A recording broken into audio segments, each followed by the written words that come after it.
que curte cinema já deve ter notado que as opções de filmes nacionais aumentaram nos últimos anos.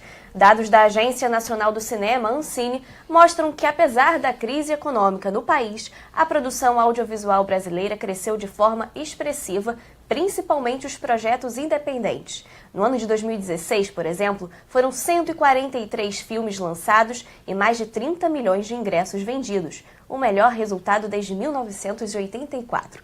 Mas mesmo conquistando telinhas e telonas, para finalizar um filme, é preciso muito esforço dos produtores, atores e escritores, e é sobre isso que vamos conversar no Papo de Juventude de hoje. Gente, muito obrigada pela presença de vocês, sejam todos muito bem-vindos. Quem está aqui comigo é a Luana Rufino, superintendente de análise de mercado da Ancine. Obrigada pela sua presença. A gente viu aí na abertura que eu falei um crescimento das produções, principalmente das produções independentes, né, do mercado nacional. A que se deve esse crescimento, Luana? Bom, principalmente as políticas de fomento, e não só fomento às produções, mas também fomento à infraestrutura das salas de exibição, né? Que as salas de exibição hoje estão chegando aos lugares que antes elas não alcançavam, né? Só no Norte e Nordeste, a taxa de crescimento dos últimos 7 anos, ela já superou 102%. Uhum. Muito, né, tendo em vista a política de financiamento a partir do programa Cinema Perto de Você, que é uma política de financiamento à infraestrutura, né? Porque o número de produções, ele já bateu recorde, desde a década de 70, que era o maior recorde, o número de lançamentos brasileiros já chegou a 142 filmes, e a produção brasileira ela é muito bem quista pelos próprios brasileiros.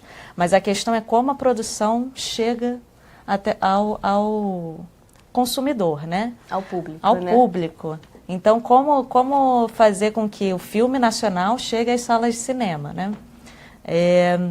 Essa política, principalmente de aumento das salas de cinema, ela tem conseguido fazer que no interior do país, em regiões que não tinham tantas salas de cinema, o povo brasileiro consiga assistir seus filmes, né? Não é uma questão da qualidade da produção, né? Isso já não é mais discutido. É uma questão de como o filme brasileiro chega às salas de exibição. A gente está aqui com o Lipe Adler, que produziu, escreveu, fez de tudo, né, Lipe, no filme O Último Virgem, que foi aí, ficou entre as 20 maiores bilheterias de 2016, não foi isso? Exatamente. Como é que foi esse processo de produção do filme? Porque você vem do teatro, é um filme que veio do teatro, né? Mas, como a gente estava falando, existe aí uma dificuldade dos produtores independentes de colocar isso para frente, levar isso para frente, principalmente nas telas de cinema. Como é que foi esse processo para você e para a sua equipe, né? Eu acho que, primeiro, assim, tem que ser muito resiliente mesmo, porque é muito difícil, é quase uma utopia você pensar que é possível você conseguir realizar um projeto e, né, levar para o cinema, fazer um longa. É difícil você fazer um videoclipe, né? Então, você imagina um longa-metragem. É bem complexo, mas, assim, são dificuldades. Cada dia você tem que matar um leãozinho. Quer dizer, espero que a Associação de Animais não me processe por esse comentário, foi só uma analogia. Mas é complicado, mas é possível, né? Você tem que ir resolvendo as demandas e, né, escrever um roteiro, enquadrar na Ancine, fazer uma decupagem, entender qual é o orçamento, começar um processo de captação, que é bem difícil, bem restrito, e produzir o seu longa para depois você tentar uma distribuição, e se não conseguir uma distribuição, tentar colocar num festival, e se não conseguir um festival, colocar na internet, você pode exibir o seu longa. Isso que acontece muito com os produtores independentes, a participação desses festivais, né, é bem presente na rotina de vocês, né? Deveria ter até mais, eu inclusive tenho um projeto de produzir um festival de filmes independentes. Legal, bacana. Que é uma coisa que eu já estou desenvolvendo, que é exatamente para potencializar, né? Dar oportunidade, de repente, uma galera que se formou numa faculdade de cinema e a faculdade já te dá uma possibilidade de produção. E se você tiver um bom roteiro e conseguir juntar uma galera bacana, afim, talentosa, é possível você criar um conteúdo. O próprio Matheus Souza, que foi um cara que escreveu um filme e produziu chamado Apenas um Fim, se eu não me engano, com o Gregório do Vivier e a Erika Mader, ele fez um filme de faculdade, na PUC, né? Na PUC, e ele conseguiu botar, eu acho que, sei lá, em 2 ou 3 salas de cinema, no Shopping da Gávea, um tempão, e ele, né, super divulgava, a galera comprou, e eu acho que ele fez, se eu não me engano, algo em torno de 30 mil ingressos vendidos, o que é, assim, um número altíssimo. Não é à toa que hoje em dia ele é um, assim, jovem, mas já está fazendo, acho que está no terceiro longa dele, assim, escrevendo para Globo, está super bem. Legal, legal. Rico, o Lipe comentou da questão da dificuldade, assim, de conseguir patrocínio, né, de incentivos para conseguir tocar o filme. A gente tem no Brasil, né, a Lei Federal de Incentivo à Cultura, tem a Lei Rouanet, né. Você acredita que ainda precisa aí de mais avanços nessa área para conseguir cobrir aí essa galera? Olha, eu acho que sempre precisa avançar, né? Mas não dá para negar que já teve muito avanço, tá? Mas eu acho que tem para o produtor um gargalo muito grande, que é a distribuição, né? Então, e em cima o olhar na distribuição ainda não aconteceu como deveria, entendeu? Porque que se produz muito, né? Se produz muito. Mas essa produção não consegue chegar nas telas. É muito difícil. É um mercado dominado pelas majors, um mercado dominado pelas multinacionais. Então, se não houver um incentivo, um olhar do executivo, um olhar institucional, né, pensando que essa produção tem que chegar nas telas, tem que chegar ao mercado consumidor, ao público, né, não vai adiantar. Porque a gente produz muito, vem aumentando a produção, a produção só aumenta porque houve bastante incentivo à produção, tá? É muito diferente a gente pensar o mercado hoje, pensar o que se faz hoje, do que o que era, sei lá, 20 anos atrás, entendeu? Há 15 anos atrás, é uma diferença absurda, entendeu? Diferença absurda. Mudou tudo. Mudou a tecnologia, quer dizer, é mais fácil de fazer, barateou a tecnologia, mas mudou também o incentivo, tipo, o olhar, a política, né? É uma questão política. Então mudou essa política. Mas essa política não chegou na distribuição. Essa mudança política não chegou na distribuição. Isso não aconteceu ainda. Entendeu? Então acho que o essencial agora é o órgão regulador, o executivo, quem pensa, né, politicamente a questão do audiovisual, que não é só o cinema. A gente está falando de cinema, a gente está falando de audiovisual. Né? É toda uma cadeia que tem aí. Você tem as telas de cinema, você tem os canais de televisão. Alguma coisa mudou, por exemplo, se você ligar a televisão hoje, como você falou no início, tem várias séries brasileiras. Quem que via a série brasileira na televisão há 15 anos atrás? Não existia. Hoje você tem muita. Todo mundo liga a TV e assiste séries brasileiras na televisão. Né? Tudo que é tipo de série. Tem série feita por produtoras grandes, fortes, até produtoras independentes, mínimas, produções feitas com 1, 2 pessoas, entendeu? E que estão sendo exibidas nos canais de TV fechado por uma questão política. Por uma questão da lei de TVs pagas, né? Então, isso aumentou muito o fomento, a distribuição nesse... Agora, nas telas de cinema, não. A gente não consegue chegar à tela de cinema. E é diferente você assistir um filme na internet, em casa, né? Na televisão, e assistir no cinema. Não tem coisa igual a você sentar na sala de cinema e ter aquela fruição de ter um coletivo ali do seu lado assistindo a um filme, numa sala escura, com uma tela preta. É um momento que você se desliga. Né?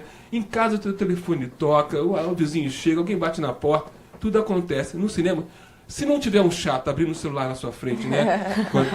Não seguindo o aviso, né? Mas se isso não acontecer, você está ali imerso naquela experiência, naquela situação. Né? Então, isso é uma experiência única. Única. Desde o início do século XX, desde o final do século XIX. Mas você acha que os valores dos preços dos ingressos no cinema também é uma coisa que, de repente, teria que mudar para ter mais público? Olha, você acha justo? Para mudar esse valor, é uma questão política. Né? Você achar que assim, o exibidor está ganhando muito. Não, não está. O exibidor não ganha quase nada. Entendeu? O exibidor ganha com pipoca. Exibidor... Quem exibe filme ganha com pipoca, não ganha com cinema, ganha muito pouco. Então, ter uma política de ingresso, de valor de ingresso, certamente vai levar. Mas não adianta ter um valor menor se não tem filme para você ver. Para ver o Homem-Aranha mais barato, eu não quero. Eu quero que o Homem-Aranha seja mais caro. Não precisa ser mais caro, mas eu quero que o cinema seja mais barato, mas que o filme nacional consiga chegar na tela. Em São Paulo, teve um aumento da visualização de filmes nacionais. Por quê? Porque houve uma política, né, de salas de cinema. Né? SP Cine aumentou o número de salas de cinema com foco nos filmes nacionais, no cinema nacional. Luana, ele está tocando muito nessa questão da distribuição, né, dos produtos. Como é que é esse processo, para quem está em casa que não entende tão bem assim desse processo técnico de cinema, né? Como é que é esse processo de distribuição das produções nacionais, principalmente dessas produções independentes? Na cadeia, né, de valor do audiovisual, no caso do cinema, você tem 3 grandes elos, né? A produção, a distribuição e a exibição, que no caso são as salas de cinema, são os cinemas. O que ele está falando é realmente essencial, né? Para a produção conseguir chegar nas salas de cinema, tem um elo de mercado aí no meio, que é a distribuição. O que a gente consegue verificar na Ancine é que mais de 95% da distribuição de filmes nacionais são feitas por distribuidoras nacionais. Então, são as próprias distribuidoras nacionais aquelas que mais têm interesse em exibir o filme brasileiro. O exibidor também não é incentivado a exibir filme nacional. Não existe nenhuma diferença para o exibidor, né, se ele vai exibir um filme nacional, se ele vai exibir o filme do Lipe, ou se ele vai exibir o Homem-Aranha. Ele vai pagar os mesmos impostos, a mesma taxa. Isso é uma coisa que a Ancine tinha que pensar, né? Que a política tinha que pensar. Eu não vou taxar um filme de uma distribuição, não vou taxar o filme da Globo Filmes igual eu vou taxar o filme do Lipe. Não vou, entendeu? Vou incentivar o Lipe fazer, vou incentivar o Léo fazer, entendeu? Vai incentivar o Marcelo fazer, vai incentivar para distribuir esses independentes, para distribuir nas salas de exibição. Né? Então o exibidor também não é incentivado a exibir o filme nacional. Ele poderia ser incentivado, poderia ter um valor diferente, né?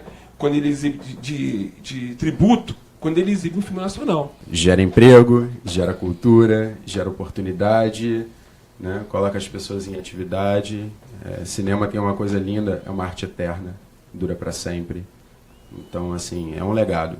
No seu caso, né, o último Virgem foi para a tela de cinema, teve uma bilheteria considerada muito boa, né, comparado aos outros filmes.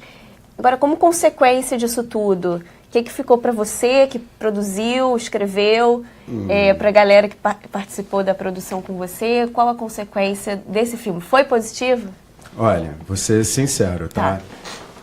Nesse projeto, todo mundo ganhou, menos os produtores, assim, financeiramente falando. Tá. Mas a gente sabia que esse não era um projeto para a gente assim, poderia ter sido se tivesse feito, sei lá, 15 milhões de espectadores como o filme do Paulo Gustavo, mas a gente sabia que é improvável, né? Foi bem de bilheteria, ficou entre os 20 filmes nacionais mais vistos de 2016. Está agora no Telecine, se você entra lá em comédia, está do lado do Minha Mãe é uma Peça 2, então assim, é uma boa estatística, né? Pra gente foi muito mais no meu caso, né? Tipo, eu escrevi o roteiro, produzi, atuei, muito mais para que eu possa me inserir no mercado e ter uma oportunidade de trabalho do que, assim, financeiro. Eu espero que amanhã, de repente, esteja fazendo uma novela, fazendo uma peça, fazendo outros filmes. Cheguei a fazer mais 2 longas como ator depois. Sim. E assim, como é uma arte eterna, não sei o que pode acontecer no futuro. Eu peço ao Papai do Céu que ele me abençoe, porque foi tão difícil, né? O que vocês estão falando é muito importante, porque no caso do cinema especificamente, na medida provisória que criou a Ancine, tem a cota de tela, né? Que é definida por um decreto anual. É renovada todo ano a cota de tela do ano seguinte, né? Para o ano de 2016, ela fica num percentual mais ou menos de 12% da programação... 12% da programação total dos cinemas. Se você pegar todos os dias do cinema, todas as salas de exibição no país, você faz a média, você chega a 12%. E quando você vai ver o market share da exibição nacional, a participação de mercado da exibição nacional, ela está em 16,5%. Então, isso significa que a produção brasileira, a participação da produção brasileira, ela está acima da obrigação legal, obrigação regulatória. Isso mostra uma preferência, de fato. Quando o filme brasileiro ele chega às salas de cinema, ele é bem visto, né? Mais pessoas vão assistir o filme brasileiro. Então já não se discute mais, em termos de política, uma questão da qualidade, né? Que isso antes tinha um vício, filme brasileiro é porno chanchada, filme brasileiro não tem qualidade. Hoje isso já não é mais posto em discussão, né? Hoje o que é posto em discussão é como o filme brasileiro chega às salas de exibição. Porque não é uma questão de qualidade, é uma questão de mercado, né? Gente, eu sei que vocês têm muita coisa para falar, a gente vai falar, que a gente vai para o intervalo bem rapidinho. Você que está acompanhando a gente, não sai daí não, a gente volta já já.